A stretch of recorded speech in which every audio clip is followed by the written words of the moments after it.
Oke, baik. Assalamualaikum warahmatullahi wabarakatuh. Selamat pagi semuanya. Kembali lagi di channel ini Sarjana Kimia yang akan membahas tentang materi-materi kimia yang tentunya akan dipermudah. Nah, untuk pagi hari ini kita akan mempelajari mengenai ikatan kimia. Ada yang tahu nggak sih ikatan kimia itu apa?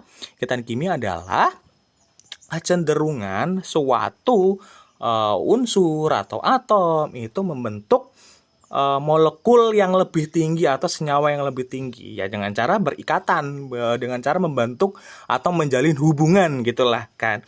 Nah, jadi unsur atau atom di dunia ini tuh nggak mungkin selamanya tuh berdiri sendiri, pasti dia akan membentuk sebuah ikatan kimia. Nah, ikatan kimia ini untuk menjadikannya tuh stabil atau apa ya, atau ibaratnya dia mampu bertahan gitu loh di segala kondisi karena dia stabil, karena dia nggak akan bisa tergempur oleh atom-atom lain atau kecenderungan-kecenderungan lain seperti itu, sehingga dia membentuk ikatan kimia untuk mencapai kestabilan atau mampu berdiri sendiri seperti itu, membentuk baik molekul lain ataupun senyawa lain. Oke, paham? Terus selanjutnya, nah untuk materi kali ini kita akan membahas mengenai kestabilan atom seperti yang udah saya jelaskan tadi, bagaimana atom stabil untuk membentuk apa. Nah, ikatan ion, ikatan kovalen, ikatan logam, bentuk molekul, kepolarisan senyawa, dan gaya antar molekul. Nah, untuk video kali ini kita akan membahas sampai di ikatan kovalen saja, sedangkan untuk ikatan-ikatan dan gaya yang lain itu akan ada di video selanjutnya. Jadi stay tune terus ya. Yang pertama, stabilan atom. Nah, seperti yang udah saya jelaskan sedikit sebelumnya, kenapa sih atom itu harus stabil? Ya karena dia harus mempertahankan kondisinya gitu. Jadi harus membentuk atau melakukan hubungan, menjalin ikatan dengan ya unsur-unsur lain, dengan atom-atom lain agar keberadaannya tetap ada gitu. Contohnya kayak manusia. Kan manusia untuk meningkatkan ekosistem ya harus menjalin hubungan gitu kan, menikah dan sebagainya untuk mempertahankan ekosistemnya gitu kan, bahkan menambah jumlahnya seperti itu. Nah, atom juga butuh kestabilan itu untuk yang mempertahankan kondisi dan agar dirinya itu ya tidak hancur atau tidak rusak seperti itu. Makanya dia disebut dengan kestabilan atom untuk menjadi dirinya agar lebih stabil. Nah, yang paling stabil, unsur yang paling stabil yang dapat dikatakan adalah gas mulia atau di golongan berapa? Ayo, golongan berapa? Nah, tidak ditemukannya senyawa alami unsur-unsur gas kimia karena dia stabil berkaitan dengan konfigurasi elektronnya. Konfigurasi elektron yang stabil adalah 2 dan 8 atau oktet dan duplet. Nah, ada yang tahu nggak oktet dan duplet itu apa? Nah, nanti akan saya jelasin nih gitu tentang oktet dan duplet. Nah, gas mulia lebih stabil karena memiliki konfigurasi elektron penuh. Jadi dia penuh nih elektronnya tuh, nggak ada yang kosong setengah, nggak ada yang kosong sedikit atau 0,1 dan sebagainya. Dia benar-benar penuh sehingga dia stabil gitu kan. Menurut G.N. Lewis dan Co.Sel. Nah, konfigurasi elektron gas mulia seperti yang udah saya bilang tadi terdiri atas duplet yang hanya dimiliki oleh atom atau unsur helium, betul. Sedangkan untuk oktetnya dimiliki oleh NeAr, Kr, Xe, dan Rn gitu. Nah, untuk ngapalin yang gas mulia itu bisa aja heboh negara Argentina karena S1 runtuh seperti itu, atau karena apa gitu, untuk membantu menghafalkan adik-adik atau teman-teman gitu. Nah, itu 22, 28, 288, 28, 18, 8, 28, 18, 32, 18, 8. Nah, itu untuk konfigurasi elektronnya gitu. Jadi memenuhi kaidah duplet dan oktet. Nanti akan saya jelaskan. Nah, baru nih oktet dan duplet. Apa sih oktet dan duplet itu? Nah, oktet itu kecenderungan bahwa suatu kulit atau orbital terisi 8 elektron valensi. Sedangkan duplet adalah terisi dari 2 elektron valensi. Nah, logam itu melepaskan elektron. Kecenderungannya itu melepaskan elektron, sedangkan logam kecenderungannya adalah menerima elektron. Contohnya Na, logam natrium, Na positif ditambah 1 elektron karena dia melepaskan karena membentuk Na positif. Sedangkan non logam atau klorin gas itu akan melepaskan elektron menjadi gas Cl-. Untuk mencapai kestabilan, unsur dari golongan lain cenderung membentuk konfigurasi elektron seperti gas mulia. Jadi mau atom apapun di dunia ini, dia akan pengen stabil dengan cara membentuk elektron konfigurasinya seperti gas mulia, yaitu oktet dan duplet tadi, yang terisi penuh baik 2 ataupun 8. Misalkan nih, Na. Na kan untuk membentuk misalkan duplet atau oktet, misalkan kan Na tuh 7 Na kan, harus ditambah dengan Cl. Na 2 harus dengan Cl gitu kan. Nah, Cl itu negatif 7. Maka untuk dia elektronnya stabil, maka dia Na sama Cl berikatan karena kan golongan 7 untuk Cl-nya seperti itu. Jadi Na, Cl masing-masing konfigurasi elektronnya akan membentuk gas mulia baik duplet maupun oktet seperti itu. Nah, selanjutnya yaitu lambang Lewis. Lambang atom disertai elektron valensinya. Elektron valensinya itu ada berapa?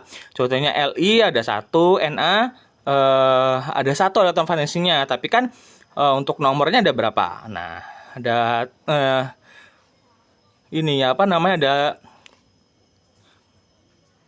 ada 5 gitu kan. Nah, ada dulu ya, sorry kan. Nah, berarti kan ada 1. Nah, ada 1A, mohon maaf. Nah, Na kan ada 1, terus Mg ada 2, L ada 3, Si ada 4 dan sebagainya. Itu merupakan elektron valensi. Nah, itu dibuat struktur Lewisnya seperti itu. Ikatan kimia. Nah, sekarang akan masuk ikatan kimia. Gaya tarik menarik antara 2 atom atau lebih membentuk suatu molekul atau gabungan ion sehingga apa? Stabil. Iya, lagi-lagi stabil untuk membentuk kestabilan. Nah, ikatan kimia terbagi menjadi ikatan ion, ikatan kovalen, dan ikatan logam.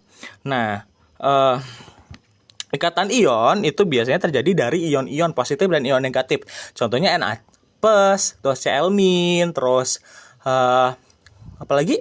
Terus H+, Cl-, terus apalagi ya, H2+ dan SO4 2-. Contohnya seperti itu ya untuk positif dan negatif. Sedangkan untuk ikatan kovalen, nah ikatan kovalen itu pembagian elektron bersama. Nah, elektron bersamanya tuh kalau elektron bersamanya dia memiliki pasangan elektron valensi yang digunakan bersama gitu. Contohnya dia akan membentuk CH4. Itu kan ada si C make elektron dari H dan sebagainya, si H juga gitu, sehingga membentuk oktet atau duplet. Sedangkan ikatan logam itu ikatan antara logam-logam seperti itu. Nah, untuk ikatan kovalen sendiri ada tunggal, rangkap 2, rangkap 3 dan kovalen koordinasi seperti itu. Sebenarnya hampir mirip dengan alkana, alkena dan alkuna ya, seperti yang udah saya jelaskan. Nah, ikatan ion, gaya tarik menarik antara ion yang berbeda muatan gaya elektrostatik. Ya, elektron atau interaksi elektrostatik. Jadi sebenarnya ini bukan disebut sebagai ikatan ya, tapi gaya atau interaksi gitu. Jadi Na positif bertemu negatif, ya udah dia akan ada interaksi elektrostatik yang menimbulkan energi listrik di situ. Nah, logam melepaskan elektron membentuk ion bermuatan positif, sedangkan non logam menerima elektron membentuk ion bermuatan negatif, sehingga di situ ada interaksi energi listrik, medan listrik yang akan menimbulkan suatu ikatan atau interaksi seperti itu. Sebenarnya ini bukan disebut ikatan tapi interaksi, lebih ke interaksi tapi tetap namanya ikatan itu, seperti itu. Jadi ikatan ion antara ion positif dan ion negatif. Nah, contohnya pembentukan MgCl2 kation. Nah, Mg kan mempunyai nomor atom 12, 282. Berarti elektron valensinya berapa? 2, karena orbital terluar atau kulit terluar. Karena 2 sama 8 kan udah mengalami kaidah oktet dan duplet. Betul. Nah, sedangkan untuk Cl- itu 17, 287 karena 2 dan 8 udah kaidah oktet dan duplet. Nah, si Cl itu sisa 7, sedangkan si Mg sisa 2 gitu kan. Nah, si Mg berarti untuk mencapai kaidah kaidah oktet atau duplet berarti kurang berapa gitu. Si Cl juga kurang berapa. Kalau Cl kan 7, berarti untuk mencapai kaidah oktet dia kurang 1 gitu kan. Berarti kurang 1 untuk mencapai 8. Sedangkan Mg kurang berapa? Ayo. Nah, Mg ini nanti akan membentuk masing-masing dengan Cl-nya. Berarti kan Cl-nya 2 kali gitu kan. Karena Mg-nya punya 2 elektrovalensi. Yang satu dipakai untuk Cl1, yang satunya dipakai untuk Cl1 lagi. Makanya itu pembentukan Mg Cl2, kation ketemu gitu kan. Kation ketemu kation. Jadi kation ketemu anion, Mg2+ ditambah 2 Cl- MgCl2. Selanjutnya yaitu ikatan kovalen. Ikatan yang terbentuk dari pemakaian pasangan elektron bersama. Ingat pasangan, bukan tunggal-tunggal gitu. Jadi harus berpasangan. Jadi kayak misalkan si si H kan punya positif 1, sedangkan Cl punya negatif 7 gitu kan. Maka dia akan membentuk ikatan dengan pasangan elektron bersama atau ikatan kovalen, karena umumnya ikatan kovalen ini terdiri dari logam dan non logam dan non logam. Sedangkan untuk ikatan ionik itu logam dengan non logam pada umumnya gitu kayak, tapi nggak semuanya. Nah, terbentuk antara unsur non logam dan non logam seperti yang udah saya bilang tadi. Nah, berdasarkan jumlah pandangan elektron yang digunakan, ikatan kovalen menjadi ikatan kovalen tunggal. Berarti kan otomatis dia hanya masing-masing menyumbangkan 1 gitu guys. Kovalen rangkap 2 menyumbangkan 2 dan kovalen rangkap 3 menyumbangkan 3. Ikatan kovalen tunggal contohnya CH4. Tuh. Nah, 6C memiliki 2 sama 4. Berarti elektron valensinya yang mana? 4, karena 2 sudah mencapai kestabilan yaitu duplet. Oke. Nah, H1 membutuhkan 1 elektron untuk mencapai stabil, untuk mencapai duplet. Maka akan membentuk molekul CH4 gitu, karena masing-masing memberi 1. Kan tunggal semua, berarti si C ngasih 1, si H ngasih 1 gitu kan, ada 4 kali hanya gitu. Nah, kovalen rangkap 2. Nah, kovalen rangkap 2 berarti masing-masing menyumbangkan 2 gitu. Jadi ada 2 pasangan elektron. Nah, 2 masing-masing 2 untuk membentuk berapa? 8 kan? Tetap nanti O-nya akan membentuk oktet untuk mencapai kestabilan.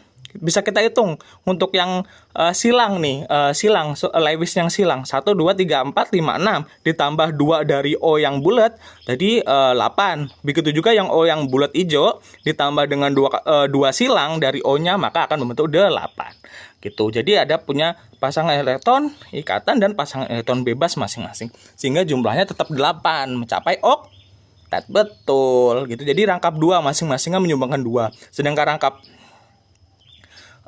untuk rangkap 3, ini rangkap 3 ya, itu akan masing-masing menyumbangkan 3 gitu. Si N punya elektron bebas 2, terus punya elektron pasangan 3 nih, mengikat masing-masing. Jadi jumlahnya akan tetap 8. Nah, ada nih namanya pengecualian kaidah oktet. Loh, kok kenapa ada pengecualiannya gitu kan? Ya karena dia akan membentuk ikatan yang enggak dia salah satu atomnya stabil, tapi yang satunya lagi belum tentu stabil gitu. Contohnya BCl3. Nah, kan dia memiliki 3 gitu elektron valensi 3. Nah, si B atau B ini nggak memenuhi kaidah oktet karena dia nggak akan membentuk oktet atau 8. Sedangkan Cl2 ini akan membentuk oktet karena 8 mengikat 1 elektron dari B atau B gitu kan. Senyawa dengan jumlah elektron valensi ganjil. Nah, elektron valensinya ganjil biasanya itu tidak akan membentuk oktet gitu. Nah, atau senyawa dengan oktet berkembang PCl5. Nah, PCl5 P-nya itu mencapai 10. Dia memiliki 10 lebih kan, lebih dari kaidah oktet. Karena Cl5 sendiri akan memberikan masing-masing dan akan ada pemakaian bersama juga. Nah, kovalen koordinasi. Nah, ini yang seru nih. Kovalen koordinasi di mana pasangan elektron yang digunakan bersama berasal dari salah satu atom saja. Kayak misalkan kamu ngasih nih. Aduh, aku punya roti nih, sedangkan kamu nggak punya kan. Ya udah, aku kasih roti ke kamu nggak nyumbang kan. Sedangkan aku nyumbang 1 roti, akhirnya kita menjadi teman. Kita punya ikatan pertemanan kayak gitu kan. Nah, yang memberikan tuh hanya salah satu pihak aja, sedangkan yang pihak lain hanya menerima gitu kan, memakai bersama. Contohnya NH4+, SO3, NH3, BCl3. Nah, itu akan salah satunya hanya menyumbangkan, salah satunya menerima aja. Nih, contohnya SO3 membutuhkan 2 elektron untuk mencapai stabil kan, untuk mencapai oktet. Sedangkan O-nya juga membutuhkan 2 elektron untuk mencapai stabil. Nah, yang O atas sama kiri dia masing-masing kan nyumbang tuh. Nah, mohon maaf, yang O kiri itu masing-masing nyumbang, sedangkan O yang kanan sama yang atas loh, QS-nya doang yang nyumbang gitu kan. Berarti otomatis itu adalah kovalen koordinasi gitu. Hanya salah satu yang menyumbang, sedangkan yang lain hanya menerima aja. Numpang enak lah ibaratnya, agar membentuk ikatan yang stabil juga. Yang penting kan stabil, mau dia nyumbang, mau dia yang menerima, yang penting kan stabil intinya. Nah, mungkin itu dulu apa yang saya jelaskan. Kurang lebihnya saya mohon maaf. Kalau misalkan ada yang nggak tahu atau ingin tanya silahkan cek di komentar aja, oke? Jangan lupa like, subscribe, and share. Nah, untuk materi selanjutnya adalah ikatan logam dan juga nanti akan ada hibridisasi, oke?